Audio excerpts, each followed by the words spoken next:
Bom dia, bom dia, bom dia.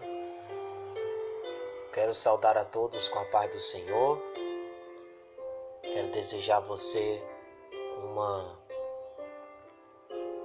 manhã bem abençoada, uma manhã cheia da presença de Deus, uma manhã onde verdadeiramente o Espírito Santo de Deus, nessa sexta-feira, possa falar ao seu espírito. Amém?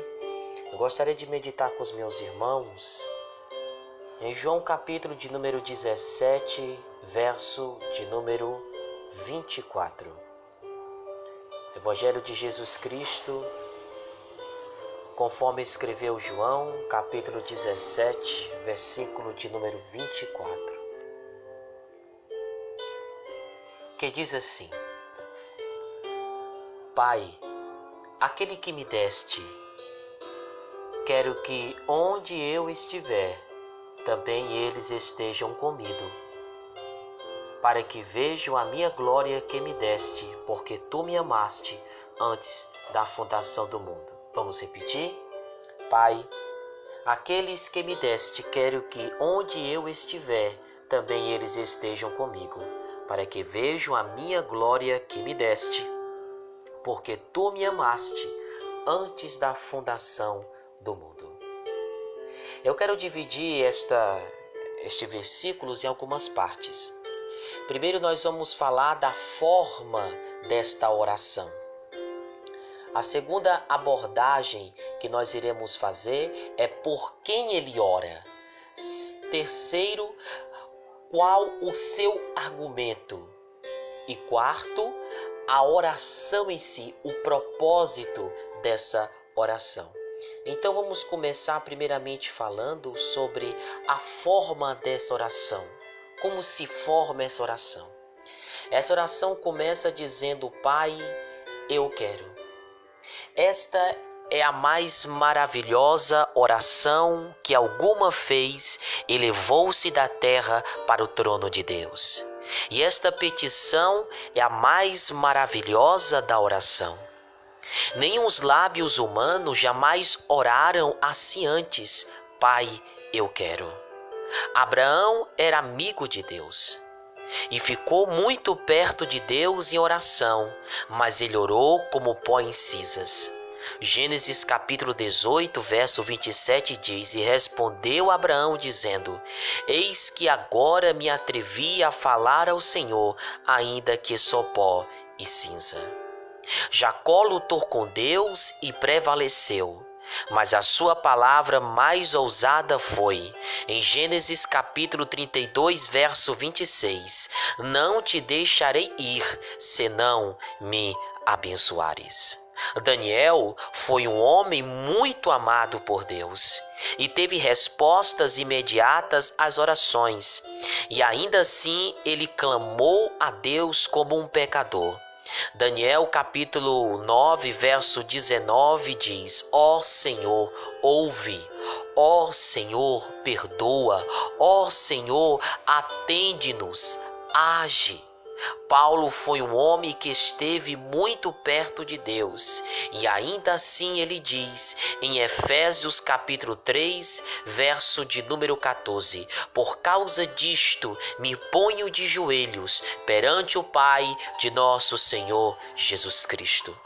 Porém, quando Cristo orou, clamou: Pai, eu quero. Mas por que ele ora assim? Ele era companheiro de Deus.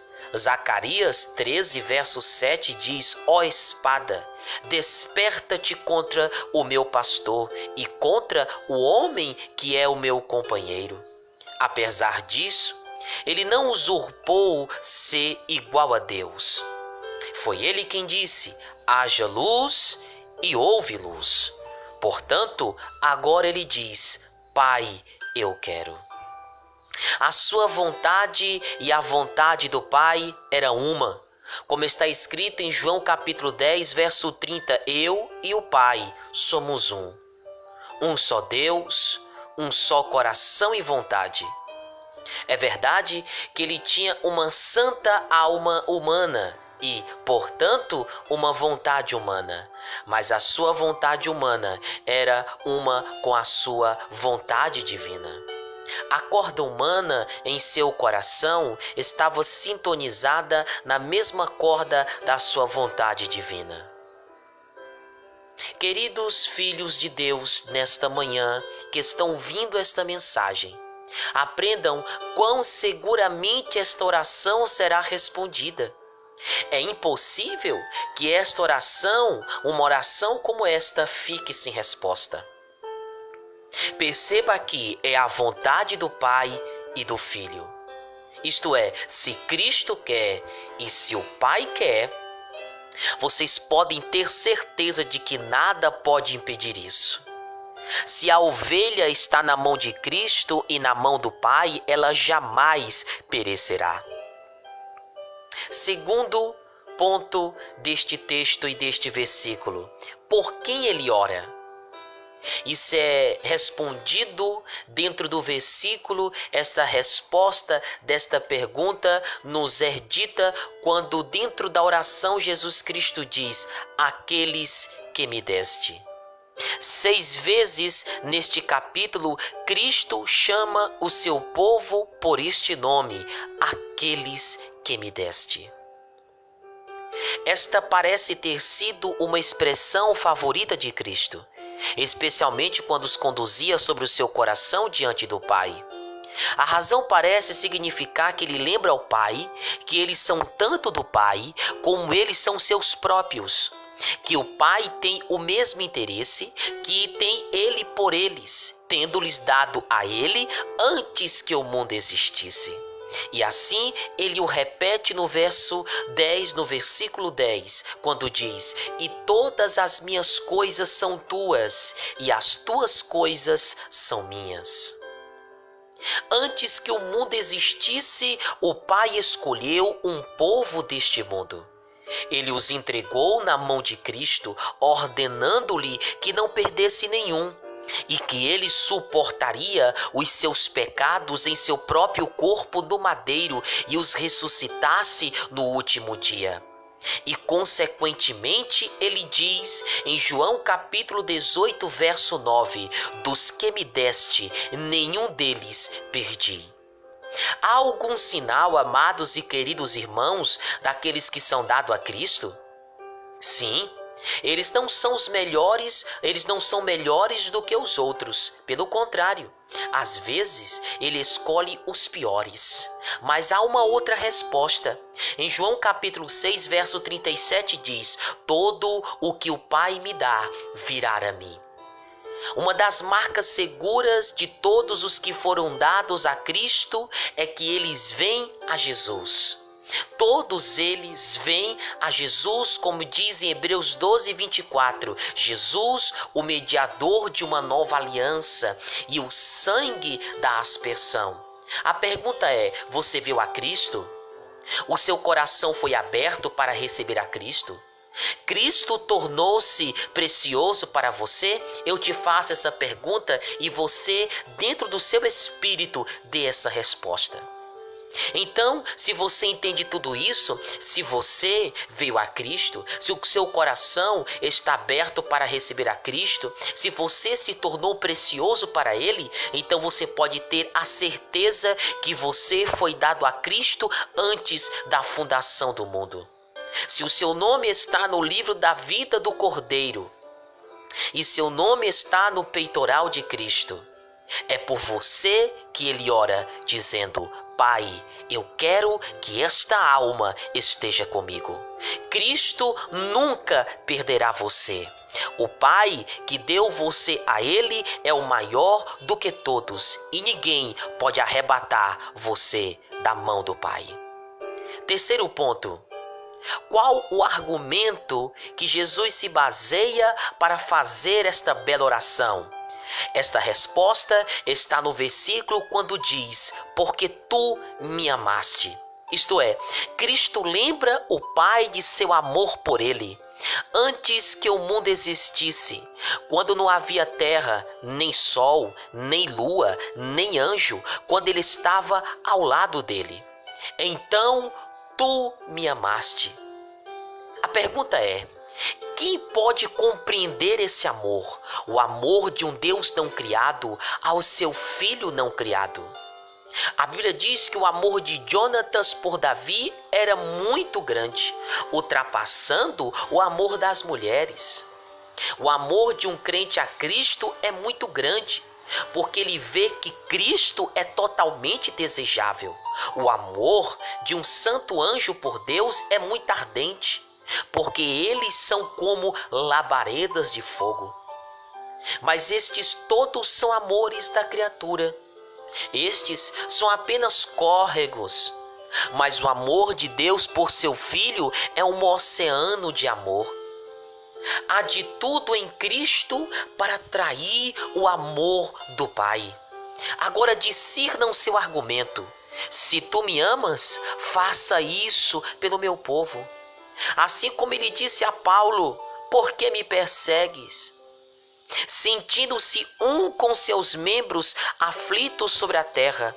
Deste modo, ele dirá no último dia, como está escrito em Mateus capítulo 25, verso 40. Em verdade vos digo que quando fizestes a um destes meus pequeninos irmãos, a mim o fizeste.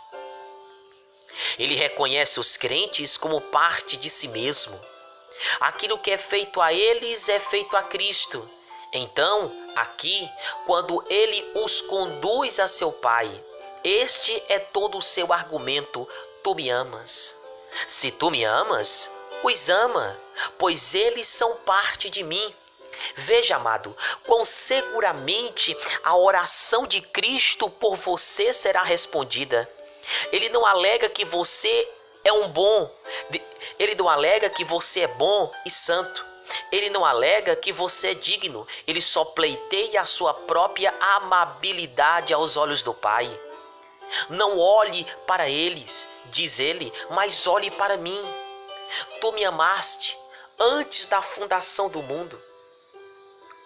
Aprendam a usar o mesmo argumento com Deus, queridos crentes.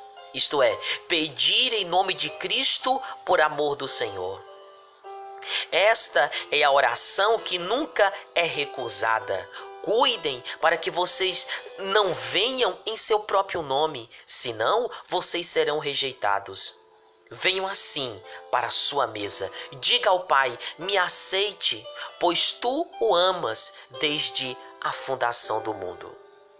Quarta coisa que nós aprendemos dentro deste versículo: a oração em si, ou seja, o propósito dessa oração.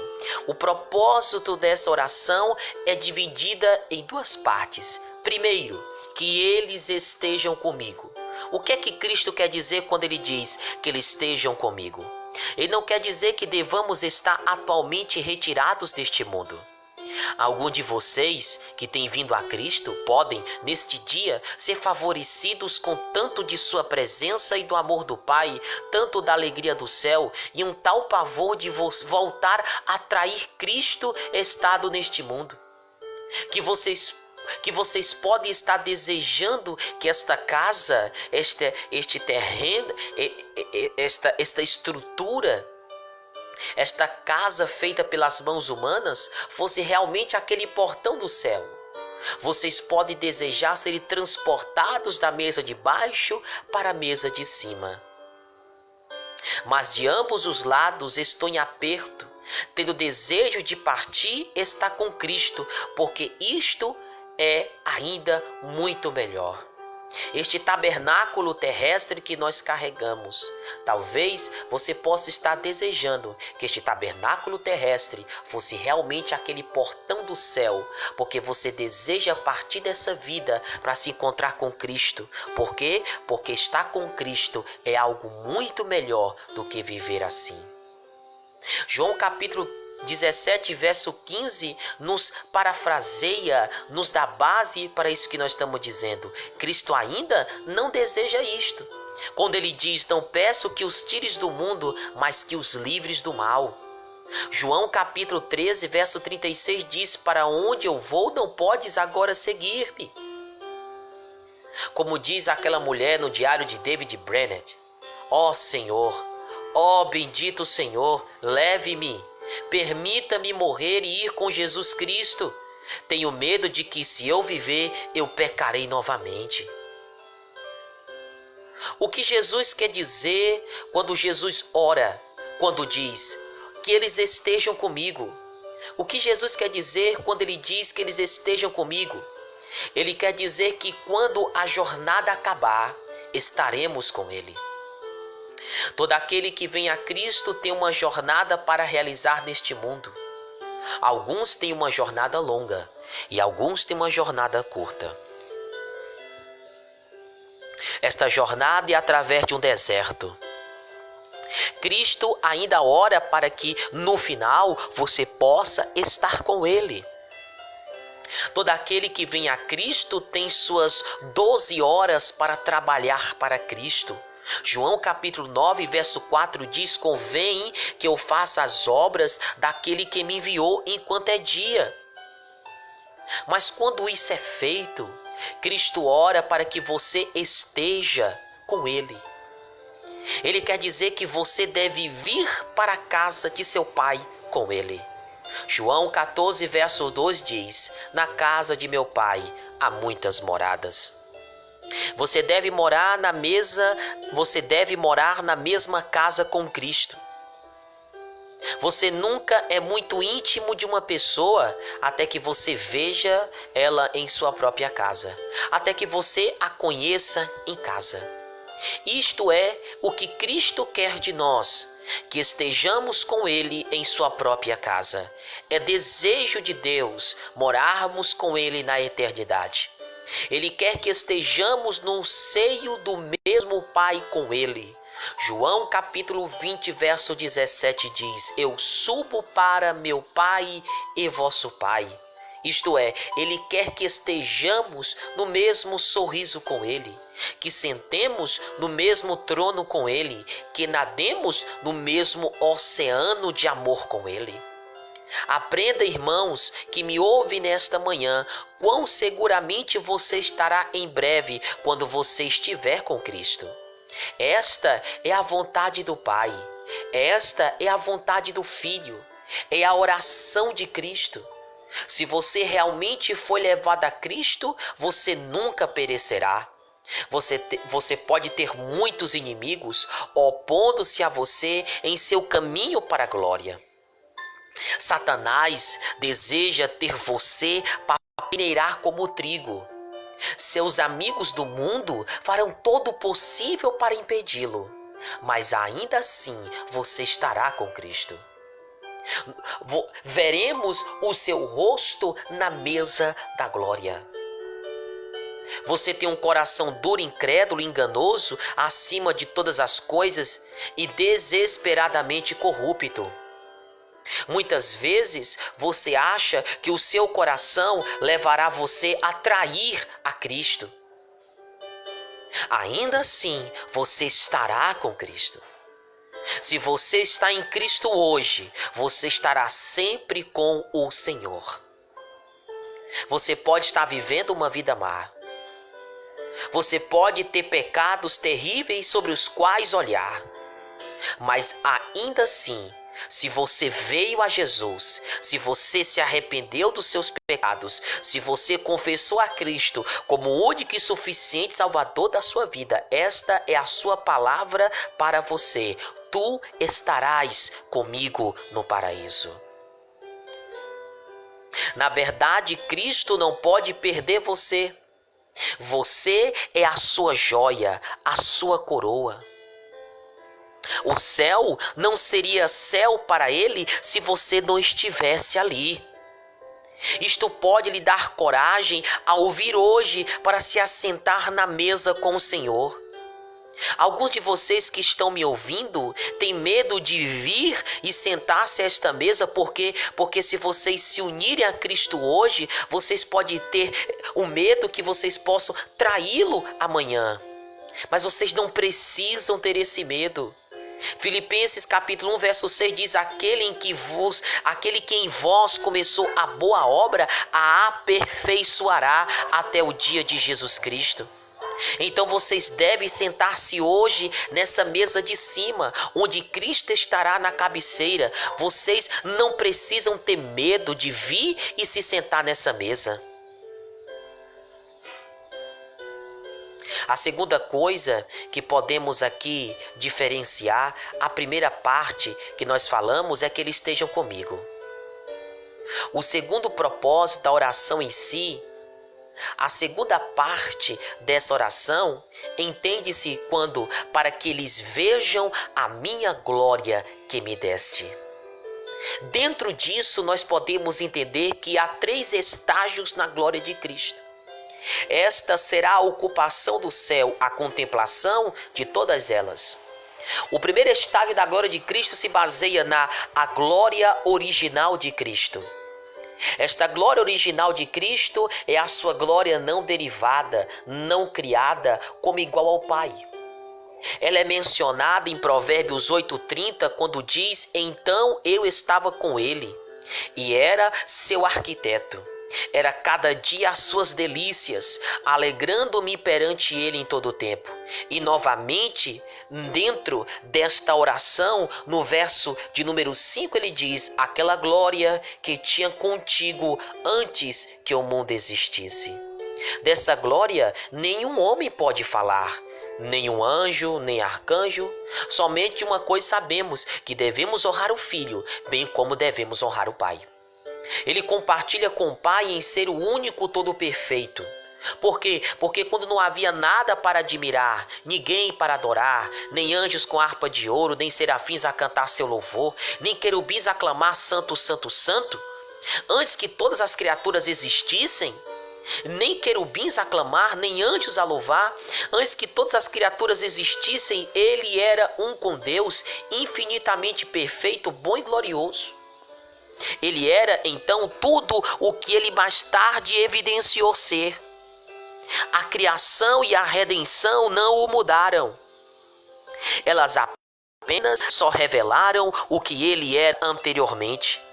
Elas apenas forneceram os objetos para que os raios de glória repousassem de forma que brilhavam tão plenamente como antes, desde toda a eternidade. A eternidade será assim. Ela será tomada com louvor a Deus, à medida que ele, Jesus, revelou a si mesmo absolutamente. Assim mesmo, ele sairá do retraimento de sua amável e bem-aventurada eternidade. Segundo, a glória de Cristo se manifesta quando ele se tornou em carne.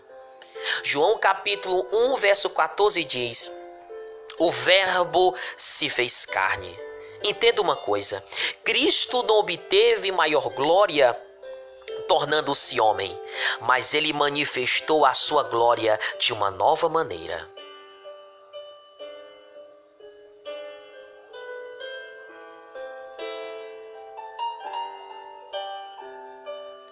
Ele não ganhou uma perfeição maior tornando-se homem. Ele tinha todas as perfeições de Deus anteriormente, mas agora essas perfeições eram derramadas através de um coração humano. A onipotência de Deus agora movia-se em um coração humano. O amor infinito de Deus agora batia em um coração humano. A compaixão de Deus pelos pecadores agora brilhava em um olho humano. Deus era amor antes, mas Cristo foi o amor coberto com carne. Assim como quando você vê o sol brilhando através de uma janela colorida e, contudo, a mesma luz do sol, ainda que brilha com um brilho agradável, de modo semelhante em Cristo, habita toda a plenitude da divindade. A perfeição da divindade brilhou por todos os poros, por meio de toda a ação, palavra e olhar. As mesmas perfeições somente estavam brilhando com um brilho ameno. O véu do templo era um tipo de sua carne. Por quê? Porque ele cobria a luz brilhante dos santos dos santos. Mas assim como a luz brilhante da Shekinah muitas vezes brilhou através do véu. Assim ocorreu, pois a divindade do próprio Cristo irrompeu-se através do coração do homem, Jesus Cristo. Havia muitas aberturas do véu quando a glória resplandecente brilhava. Uma delas é quando Cristo transformou a água em vinho. Quando Cristo transformou a água em vinho, ele manifestou a sua glória e os seus discípulos creram nele. A onipotência falou com uma voz humana e o amor de Deus também brilhou na mesma, pois ele mostrou que ele veio para transformar toda a nossa água em vinho.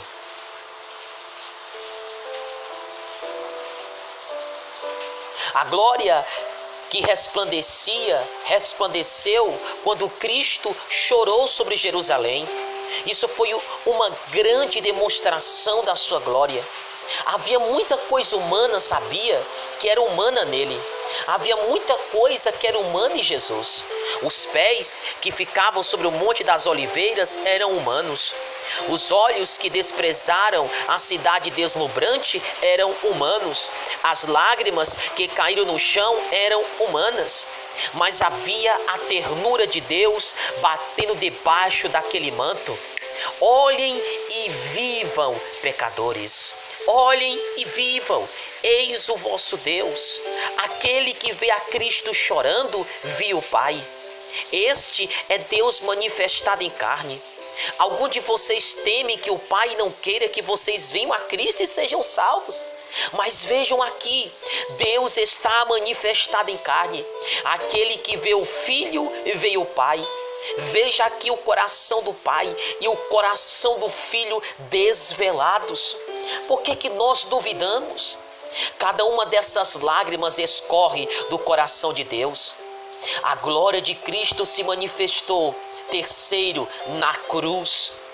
Na cruz, as feridas de Cristo foram as maiores demonstrações de sua glória que já existiram. A glória divina brilhou mais através de seus ferimentos do que através de toda a sua vida antes. O véu foi então rasgado em dois. E pelo que todo o coração de Deus permitiu comunicar-se hoje. Este era um corpo humano que se contorcia, pálido e torturado sobre o madeiro. Eram mãos humanas que foram furadas tão rudemente pelos cravos. Era carne humana que suportou aquele golpe mortal sobre o lado. Era sangue humano que fluía de mãos e pés e lado. O olho que humildemente se virou para seu pai era um olho humano. A alma que suspirou sobre sua mãe era uma alma humana, mas havia glória divina fluindo através de tudo isso. Cada ferida era uma boca para falar da graça e do amor de Deus. A santidade divina brilhou como? Ela brilhou através do ódio. O infinito ódio ao pecado estava ali quando ele se ofereceu assim, um sacrifício sem mácula a Deus. A sabedoria divina é manifesta. A sabedoria divina brilhou como? Quando todos os seres criados não poderiam ter concebido um plano pela qual Deus seria justo e justificador. Isso demonstra amor. O amor divino é manifesto na cruz. Cada gota de sangue que caiu veio como mensageiro do amor de seu coração para contar sobre o amor da fonte. Este foi o amor de Deus. Aquele que vê a Cristo crucificado vê o Pai. Olhe para o pão partido e vocês ainda verão essa glória fluindo. Aqui está o coração de Deus desvelado. Deus se manifestou em carne.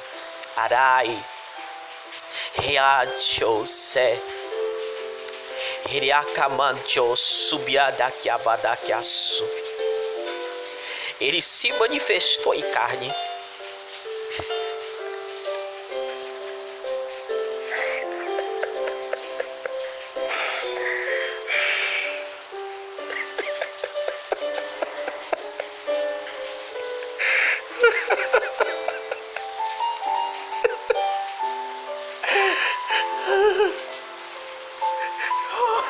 Oh, Jesus, como nós te amamos, Jesus. Ai, oh, sebia que assaio. Herabadaraka subiadarai. Alguns de vocês que me ouvem estão debruçados sobre o seu próprio coração. Mas examine hoje seus sentimentos, observando sua doença. Desviem o olhar de tudo no seu interior. Eis-me aqui, eis-me, Cristo clama. Olhem para mim e sejam salvos. Contemplem a glória de Cristo. Há muita dificuldade sobre o seu próprio coração, mas não há treva sobre o coração de Cristo. Olhe através das suas feridas, acredite no que vocês veem nele. Terceiro, como essa glória se manifesta, isso tem a ver com o seu propósito. A glória de Cristo, assunto. O que é esta glória? Eu não posso falar disso,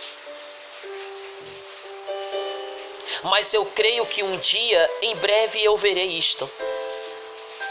Ele não deixou de lado a glória que ele tinha na terra. Ele ainda é o Cordeiro que foi morto desde a fundação do mundo. Mas ele tem mais glória agora. Sua humanidade não é mais um véu para esconder qualquer um dos raios de sua divindade. Deus brilha ainda mais claramente através dele. Agora ele obteve muitas coroas, o óleo da alegria, o cetro de justiça. O céu, amados e queridos ouvintes do Evangelho, será gasto em contemplar a sua glória. Veremos o Pai eternamente nele. Olharemos em seu rosto, em seu olho humano. Leremos o terno amor de Deus por nós para sempre. Nós ouviremos naquele dia de seus lábios humanos claramente do Pai, como está escrito em João capítulo 16, verso de número 25. Chega, porém, a hora em que não vos falarei mais por parábolas, mas abertamente vos falarei acerca do Pai. Olharemos, amados e queridos ouvintes do Evangelho, em suas cicatrizes saradas, porém evidentes e abertas em suas mãos, e os pés, e o lado, e a fronte de brilho celeste. E leremos ali eternamente o ódio de Deus contra o pecado, e o seu amor por nós, que o levou a morrer por nós. E, às vezes, talvez, possamos inclinar nossa cabeça onde João inclinou-se sobre o seu santo seio. Oh, se o céu deve ser desfrutado dessa forma, o que farão vocês? O que nós faremos? Que nunca viram a sua glória. Amados e queridos irmãos, caros ouvintes do Evangelho desta manhã, se sua eternidade deve ser gasta assim, vai um conselho meu para você: passe muito de seu tempo desta forma. Se vocês devem estar assim comprometidos com a mesa de cima, se nós devemos estar comprometidos com a mesa de cima, estejam assim comprometidos agora com a mesa de baixo. Amém? Eu quero orar pela sua vida, orar pela sua casa, orar pela sua família. Eu sinto a presença de Deus poderosa nesta manhã.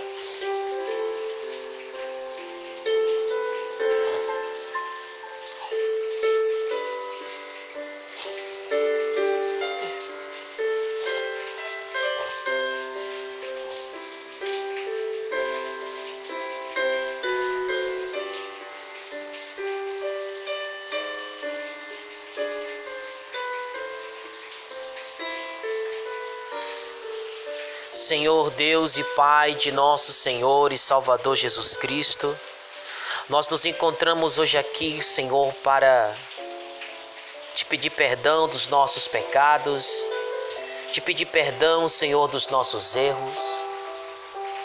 Declarar para ti, Senhor, que o melhor não é ter razão, o melhor não é estar certo.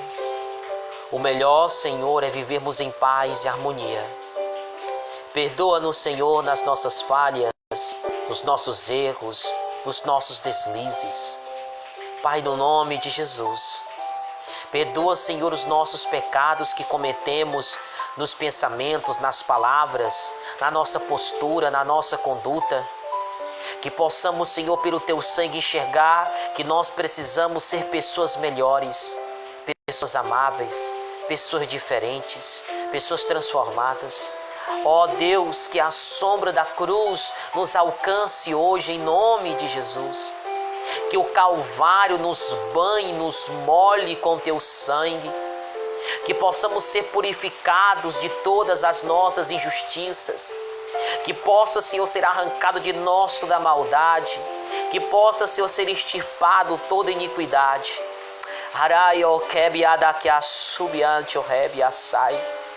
Acampa Teus anjos, Senhor, aonde nós estivermos. Vem com a Tua glória, vem com a Tua presença, vem com Teu Espírito. Perdoa, Senhor, os pecados deste que me ouve.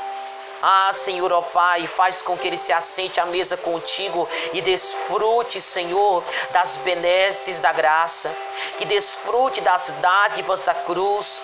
Pai, que ele possa se sentar nessa mesa, Senhor, ó Pai, e desfrutar daquilo que o Calvário proporciona para esta alma tão carente, tão necessitada e tão cansada e tão aflita, desejosa de paz, de alegria, desejosa, Senhor, ó Pai, que aquilo que esteja dentro dela, que este vazio possa ser preenchido por Ti. Pai amoroso, Pai de santidade e de infinita misericórdia, alcança este indivíduo que me ouve por esta rede social. Perdoa os seus erros, perdoa os seus pecados, escreve o seu nome no livro da vida, Pai, no nome de Jesus, e que nesta manhã, Senhor, haja paz, que possa haver salvação dentro deste lar, desta pessoa que me ouve, que possa haver, Deus, ó Pai, paz dentro do lar dessa pessoa que me ouve, que Tu possa promover libertação, Senhor, dentro deste lar, desta pessoa que me ouve, Pai, em nome de Jesus.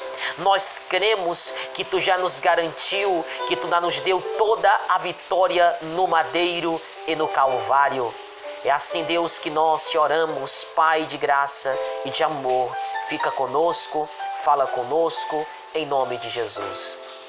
Esse foi mais um momento com Deus.